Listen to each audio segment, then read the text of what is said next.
Hi, Dr. P here, not having made a video in 3 months, but I'll have a go. And the question today is there an ideal influence or ratio of chance and randomness in games compared to non-chance? The answer is of course not. Occasionally I see game designers online discussing that question. If there's an answer, it depends. It depends on the preferences of your target market. And different target markets have widely varied opinions about this. For example, little kids are happy with complete randomness, as in Candyland and Chutes and Ladders and others. On the other hand, chess and checkers players are happy with no randomness and no uncertainty, other than the intentions of the other player, and that can be taken into account. In other words, they like puzzles. Diplomacy has no randomness, but has heavy uncertainty because you have 7 players to start with, and there's simultaneous movement. Going back the other way, party gamers are happy with a lot of chance.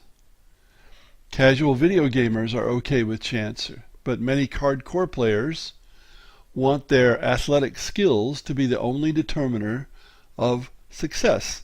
These are puzzles again, and most single-player video games are puzzles, if not formal puzzles, because once you figure out the solution, you can go through them very rapidly. So there's no formula that can accommodate all these. How can you accommodate all these? You can't. You have to pick a target market and satisfy the target market. Now, why do people ask this question? I've seen it many times. I think it arises from a desire to find formulas to follow in game design. Or perhaps from someone who doesn't understand their target audience or doesn't have a target audience. Game design is not something you can learn by rote.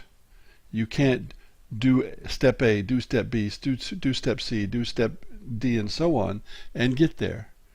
You can't follow rules or formulas. You've got to understand what's going on and act accordingly, and that's why an awful lot of learning game design is by experience. And in game design, so much depends on the interests of the target audience that you can't make hard and fast evaluations. And of course, if you don't have a target audience, you're really in trouble. One of the first things you should decide when you design a game is what your target audience is. Now, you may find that changes over time because of the nature of the game, but you have to know what your target audience is, even if that changes. So, this is a nonsense question. The answer is always what your target market prefers.